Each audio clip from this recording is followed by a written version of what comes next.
To most people, Love Actually is a warm, cozy Christmas classic. Throw it on with your family, you feel festive and sentimental. To me, it's a full fall of Babylon hellscape. Rom-coms and Christmas movies live or die based on one thing: likeable characters with chemistry you actually want to root for. With Love Actually, we get 9 storylines that range from genuinely sweet to mildly unhinged to total deranged psychopaths. So today, I'll be ranking all the Love Actually storylines from least to most deranged. Let's get started. Number 9, Billy, Mack and Joe. This is one of the storylines I've genuinely liked on both of my viewings. Bill Nye playing aging rock star Billy Mack is played to perfection. He's got that Captain Jack Sparrow swagger, mixed with the energy of a man who is fully aged out of giving a single shit. From the moment we meet him, he's washed up, self-absorbed, and treating Joe like an emotional support animal. Every media appearance gets sloppier, Billy gets more unfiltered, and Joe just quietly deals with it. But here's why this storyline actually works. Billy goes on this big fame resurgence victory lap and gets everything he ever wanted,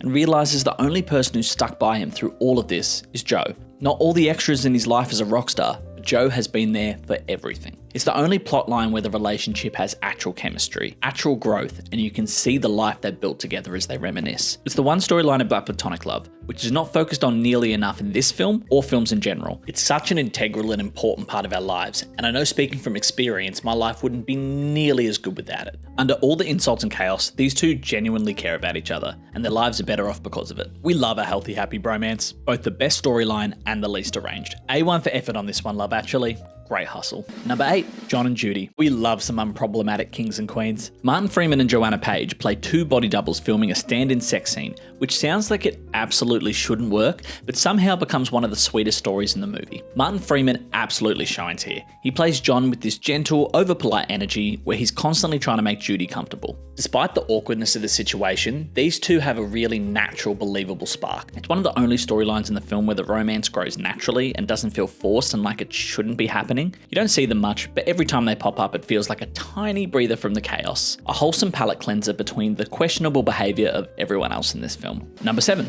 Daniel and Sam. This storyline I did a complete U-turn on between my first and second watch. When I first saw it, I just felt weird and gross about the whole thing, but revisiting it, I kind of get the appeal now. Daniel and Sam are both grieving the loss of their wife/mum and are drifting apart as they deal with that loss. It's only when Sam confesses that he's fallen in love with a girl at school that they suddenly have something to connect over.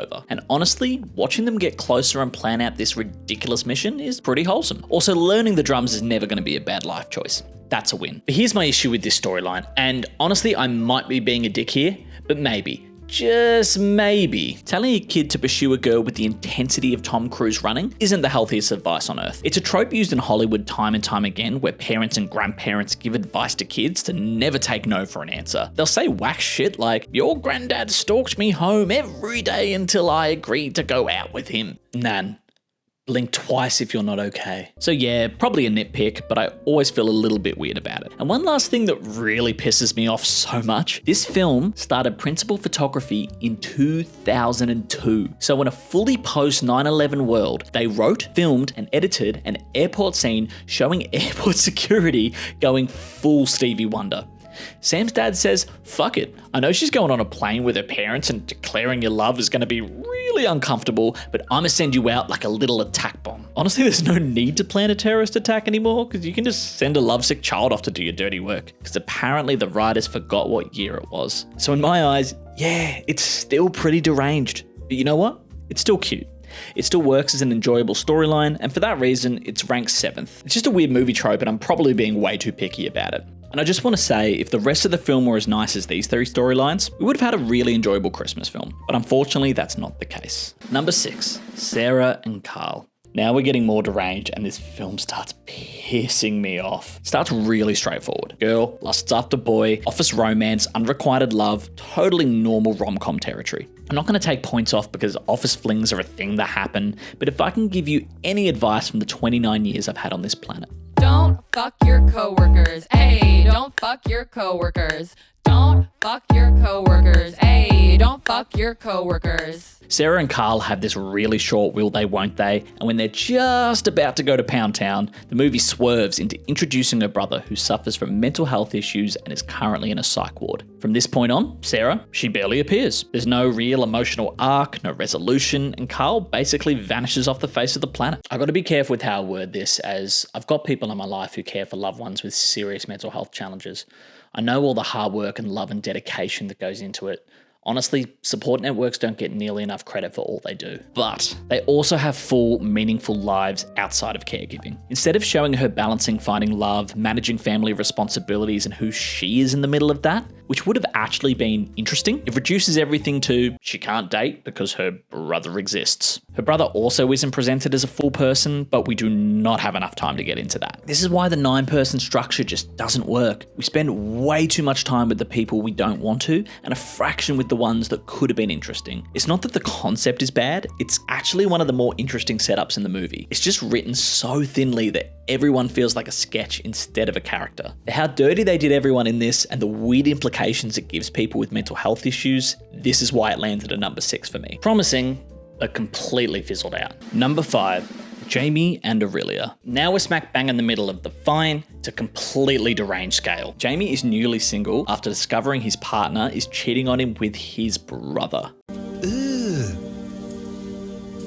Brother, That storyline itself deserves a whole separate ranking. So since he's heartbroken, which I mean, fair, it's going to be a pretty awkward Christmas, he goes to the countryside to write and slowly falls in love with his housekeeper, Aurelia. This is another massively underdeveloped plot that gets like 5 minutes of screen time. We go from we sit in the room to quick dip in the lake to we are now soulmates destined by God, all in the span of like 2 business days. Then Jamie goes into his Christmas gathering and just pisses off immediately to chase this girl down. And look, I'm not trying to be picky about movie logic. Movies have holes, who cares? But come on. You're asking this girl to marry you, and you have literally never had a full conversation with her. This film wants to present it as true love, but it comes off as a rebound. So what happens next? Google Translate the whole relationship? Spend the honeymoon realizing you have 0 in common? Imagine the diabolical thought of being married and realizing you have 0 chemistry. It's just not advisable. This film is now heading into nonsense territory, and may God have mercy on your soul.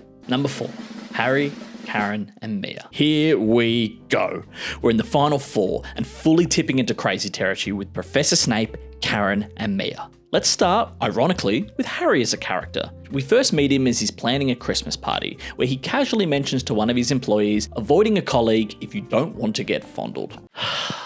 I'm sorry. Excuse the fuck me? Listen, Snape, you sound pretty high up in this company, and that maybe, just maybe, you've got a little bit of sway. So here's an idea. If there's a well-known office fondler, possibly you should reprimand the man. Maybe, just maybe, you should remove the pervert from the building. I don't know, could help with your team's morale. Maybe they wouldn't be so fearful of the Christmas party. Just an idea. And then he brings Sarah into his office and just essentially tries to pimp her out to Karl. And need I remind you? Don't fuck your coworkers. Hey, don't fuck your coworkers. Terrible management aside, he then does something so beyond unforgivable that he makes the portrayal of Hans Gruber seem like child's play.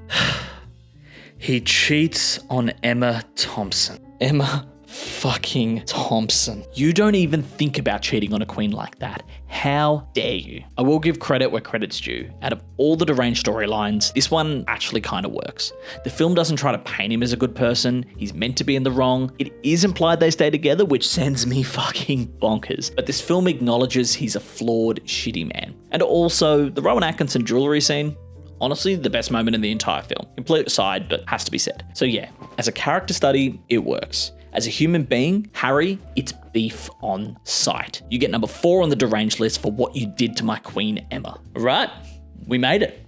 While I do have issues with the storylines we've just spoke about, the next 3, something else entirely. I genuinely don't understand how these were written, greenlit, shot, edited, released, without someone stopping in to say, guys, we're kind of creating a monster here. Number 3, Colin in America. Listen, I'm not going to spend much time on this one, and I'm gonna put it bluntly.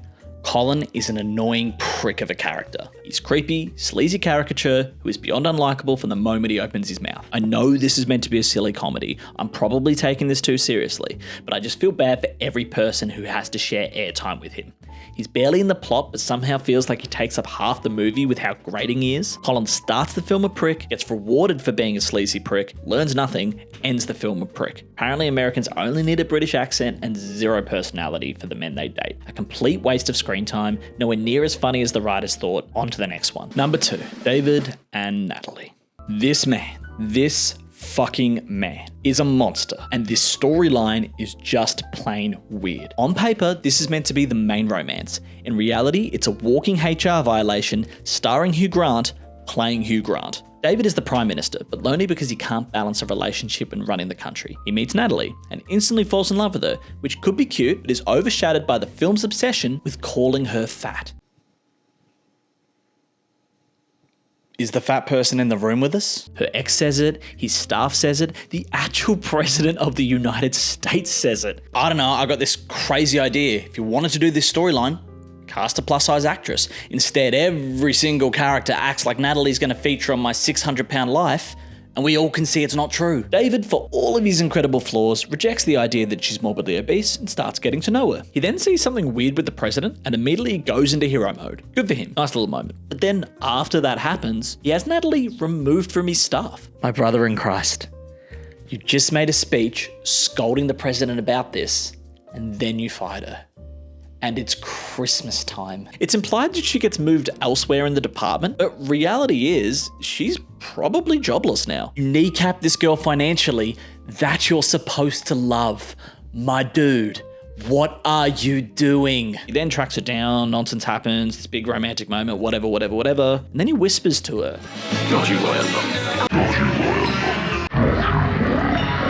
I feel like he actually hates her. Like, none of this feels like love. This is meant to be the main romance, the hero getting the girl, and he's just wildly unlikable. It's the second most arranged storyline, it's not even a competition. He's an arsehole who destroys the people he loves, emotionally and financially, and this is meant to be a Christmas movie? Make it make sense. And finally, number 1, Juliet, Peter, and Mark. David is a monster, then Mark is the actual devil. Get this man 100 yards away from schools, workplaces, Aldi's, Bunnings, everywhere. We first meet Peter laughing at the Bucks party about the Brazilian prostitutes they hired. My guy, this is a Christmas rom-com. He then films the entire wedding and we learn 2 things. 1, he wasn't actually asked to film, he just whips out his handy cam like a creep, especially weird since they actually hired another videographer. And 2, he's been madly in love with Juliet this entire time. And all of this builds and leads to the most fucked thing I have ever seen on a film. The cue cards.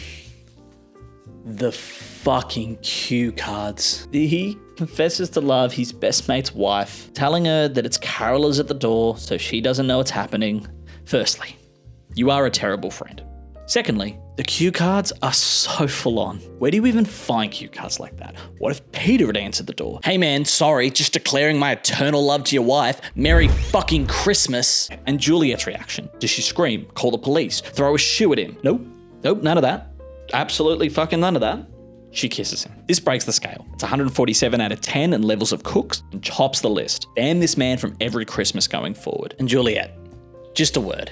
You're newly married, this creep has pulled the most psychotic move imaginable, and you kiss him. You need to get your priorities in order.